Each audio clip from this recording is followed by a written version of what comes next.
Welcome to the deep dive. Today, we're pulling back the curtain on something really vital, but maybe often overlooked: global payment gateways. Right, the engines behind so much online commerce. Exactly. And we're going to zero in specifically on how these platforms handle foreign exchange, FX. Because this isn't just, a technical thing. Not at all. It's critical. It can quietly make or break how profitable your international sales actually are. Think of it like we're peeking inside the engine room, right? Global e-commerce, cross-border payments, our mission today. Cut through the complexity. Yeah, the jargon. Help you understand which gateway might be your, unexpected financial hero, or maybe a hidden cost center, depending on what your business actually needs. Oh. We've got your sources here ready to go. Exactly. And what's really fascinating, I think, and sometimes, let's be honest, frustrating, is that so many gateways look similar on the surface. But underneath, their approach to FX, the fees, even how quickly they settle your funds, it can be dramatically different. Completely different world sometimes. Right. So our goal is to shine a light on those crucial distinctions, help you look beyond just that advertised transaction fee, and really get the total cost, the total picture when you're operating globally. Okay, let's lay the groundwork then. For anyone who just sees it as the checkout button, what exactly is a payment gateway? Right. And why is the foreign exchange part such a critical piece, especially, for international business? Okay, so at its heart, a payment gateway is like the secure digital handshake. It sits between the merchant's website and the customer's bank. Cool. It's the tech that authorizes the payment, like for a credit card. Simple enough, right? Yeah, seems straightforward. But the second you bring different currencies into it, say your customers in Germany paying you in Boston. Right, euros to dollars. Exactly. Yeah. That's where the FX component becomes, well, absolutely vital, because many gateways you see, they add their own markup, their own margin on top of the interbank rate. And the interbank rate is like the wholesale price. Precisely. It's what banks use to trade currencies with each other. So this extra margin the gateway adds, it's often kind of hidden. Snaky? It can significantly bump up the final cost. It subtly eats away at your profits. It's like ignoring a tiny leak in a bucket doesn't seem like much transaction by transaction. But over time. Exactly. Over time, it drains a significant amount. You just can't ignore it. Okay, so definitely not just about that headline fee. Those hidden conversion costs can really bite you. So as we look at the big players today, we'll be using a specific lens. Their general fees, sure, but also their FX fees, settlement options, and then, their unique pros and cons. Right. The specific use cases. Exactly. To help you figure out the best fit for your specific needs. Arm you with the info to make a smart choice. Let's do it. Okay, let's jump straight in. Some of the biggest names you'll see out there. First up, Stripe. Stripe. Known for its global reach, very developer-friendly. Sources say over 45 countries, 135 plus currencies, standard fee like 2.9% plus 30 cents ballpark. That sounds about right. Often praised, especially for tech businesses. Easy integration. Bro. But what's the catch? Or maybe what do businesses overlook, particularly on that FX front? Yeah, Stripe is, it's undeniably a powerhouse, a favorite for good reason, especially that developer experience. It's smooth. However, our analysis, looking at the sources, shows a pretty consistent pattern. Higher FX fees, usually around an additional 2% on top of the standard fee for the currency conversion itself. Okay, an extra 2%. Yeah. And to put that 2% in context, right, imagine you're a SaaS business, software as a service. You're processing, say, $10,000 a month in international subscriptions. Okay. That's an extra $200 every single month just in FX costs. Quietly nibbling away at your margins, it goes way beyond just that basic transaction fee. Well, that adds up fast. It really does. Yeah. So while Stripe is excellent for its reach, fantastic integration, that FX piece needs careful calculation if you've got significant cross-border volume. It's a real factor. That's a super important breakdown, especially for startups, Sauce, anyone with recurring international payment. Okay, shifting gears a bit. From Stripe's developer focus to PayPal. Everyone knows PayPal. Household name, yeah. Huge reach, 200 plus countries, 25 plus currencies. Fees, again, around 2.9% plus a fixed bit. But we're seeing FX fees can be even higher here, sometimes 3-4%. It's often the case, yes, in that range. Some people argue that brand recognition, that trust factor, it's worth the premium. What's your take, especially if margins are tight? Well, PayPal's biggest strength is, without a doubt, consumer trust. People know it, they feel safe using it, plus their buyer and seller protection policies are pretty robust. Right, that familiarity counts for a lot. It really does. It can genuinely boost conversion rates, especially for smaller merchants. Customers just know PayPal. But like you said, the trade-off is often those higher FX costs. Well, it's a balance. It is. It makes PayPal a strong contender if customer confidence and that perceived security are absolutely top priority. Maybe that justifies the higher FX costs for your specific audience. Right, if your customers really value that name recognition. Exactly. If they're maybe less tech-savvy or just really sensitive to trust signals, PayPal's brand can be a powerful asset, even with that FX premium factored in. Okay, fascinating trade-off there between trust and cost. Now, let's talk about Wise. This one gets really interesting on the FX front. Ah, Wise, yes. The data we looked at highlights FX fees as low as, like, 0.5%, around 0.5%, at the mid-market rate. That's their big selling point. I mean, that sounds incredible for foreign exchange, almost too good to be true. What's the catch? What's fundamentally different here? Wise, yeah. Used to be TransferWise. They absolutely stand out for their FX rates and their multi-currency accounts. It's exceptional. And mid-market rate means? It means the real exchange rate, the one you see on Google or Reuters. No hidden markups. Wise is built around offering just that. So, yeah, it's the most transparent, most cost-effective for the actual currency conversion among the ones we're comparing. Okay, but there's a but. There's a but. And it's a crucial distinction. Wise isn't really designed as a full-on checkout gateway for taking customer payments directly, not in the same way Stripe or PayPal are. Ah, okay, so it doesn't replace them for the actual sale.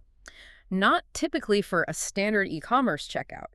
It's primarily geared towards international money transfers, managing multi-currency bank accounts, and importantly, facilitating payouts. Payouts, like paying people. Exactly. So if you're a freelancer paying international contractors or maybe a business managing payments out to global suppliers or remote staff, Wise is fantastic for FX. It saves you a ton. Got it. So great for sending money out, managing different currency pots. Precisely. But if you're an online store needing to receive customer payments through a normal checkout flow, you'd likely still need a front-end gateway like Stripe or PayPal, and perhaps use Wise on the back end for managing the funds or making payouts. That's a really key distinction. Makes total sense. Matching the tool to the job. Exactly. Okay, let's scale up now. The big enterprise players. Adyen. Adyen, right. Sports over 200 countries, 150 plus currencies. Fees, again, kind of in that 2.9% plus fixed range ballpark. But they're noted for transparent FX and strong multi-currency settlement. What makes Adyen Enterprise great? Who needs that level of complexity? Adyen really does deliver enterprise-level solutions. They offer large corporations significant control and, importantly, transparency over their foreign exchange. Control and transparency, okay. Which is hugely valuable if you're a global business with complex operations, managing transactions across tons of markets, different currencies, where you need really precise cost management. Makes sense for the big multinationals. Yeah. They offer a deeply integrated platform, handles a huge array of global payment methods, complex reporting needs, the works. The downside, if you want to call it that, is that it's a more complex setup. The integration takes more effort. It's definitely not plug and play for a small startup. Right, needs resources. But for a global enterprise needing that deep customization, that control, that granular data, Adyen is incredibly powerful. Fascinating how tailored these solutions are to different scales. Okay, let's pivot again. More regional focus. Razorpay and PayU. Ah, yes, the Indian market specialists. Exactly. Sources highlight that strong India focus. Fees around 2–3%, FX fees around 3%. What's their unique selling point compared to the global giants? Why pick them? Well, Razorpay and PayU really excel within India, primarily because they deeply integrate local payment methods, especially UPI, that's India's Unified Payments Interface, which is huge there. Okay, local payment methods are key. Absolutely. And they just understand the local consumer preferences, the nuances of the Indian market.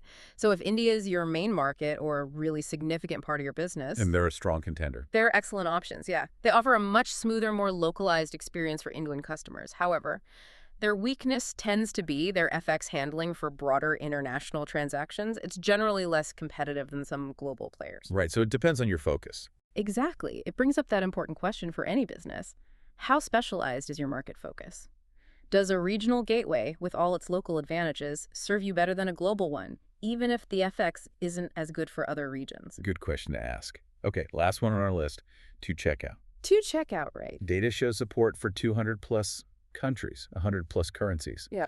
But fees seem higher, around 3.5% plus fixed. Generally a bit higher, yes. And what's more, the built-in FX is described in the sources as somewhat unclear. With settlement maybe only in certain currencies, that sounds a bit iffy. What's their niche? Yeah, To-Checkout offers very wide global reach, and it has a lot of built-in functionality specifically designed to make international sales easier. Easier how? Well, it sort of bundles things together. This makes it potentially suitable for global SMBs, small to medium businesses who want a comprehensive solution to sell internationally, but maybe lack the technical resources to integrate lots of different regional payment systems themselves. Okay, so kind of an all-in-one for SMBs going global. Kind of, yeah. It simplifies that process. However, like you pointed out from the sources, those higher fees are a factor. And critically, that lack of clarity around the FX charges.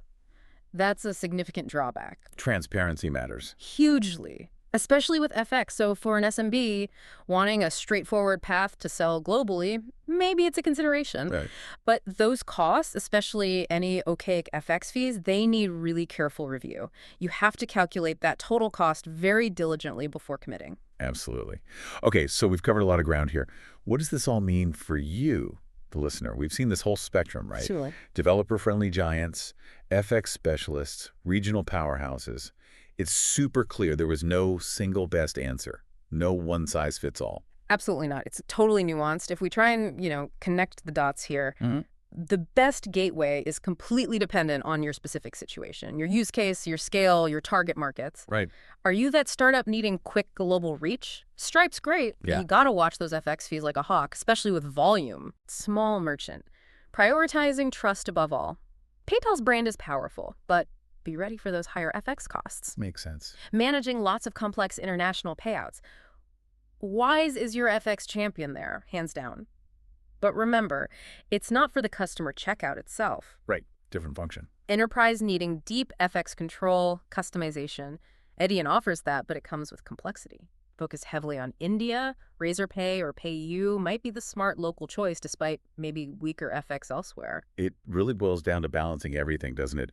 The reach, the transaction fees, those sometimes hidden FX costs. Yeah. Balancing all that against your core business needs, your sales volume, even your team's tech skills. Couldn't have said it better. And the most important nugget, I think the key takeaway, is that you absolutely must calculate not just the advertised fee, but the total cost of receiving money internationally. Factor in those currency conversion markups. That's where the real savings or the hidden expenses truly lie. Don't get caught by surprise. Yeah. Calculate the total cost. Wow. Okay, so we've journeyed through this pretty intricate world, haven't we? Global payment gateways, foreign exchange. Hopefully this deep dive gave you some really valuable insights, maybe a few aha moments about navigating this complex but absolutely vital piece of global business. Yeah, our goal was really just to provide some clarity, show how these essential services actually work, and hopefully equip you with the knowledge to, critically evaluate the options based on your specific business goals. Because understanding these nuances, it can make a huge difference to your bottom line. It really helps optimize your whole international strategy. So as you look ahead, here's something to think about. In this increasingly global market we're all in, what other hidden costs or maybe overlooked financial mechanisms might be impacting international commerce, beyond just payment gateways? Interesting question. And how might digging deeper, applying more scrutiny, unlock even greater efficiencies, more profitability for businesses like yours? The world of finance has so many of these subtle levers, right? It really does. Always more to uncover. Well, thank you for joining us on this deep dive. Until next time, keep exploring, keep learning. And keep asking those important questions.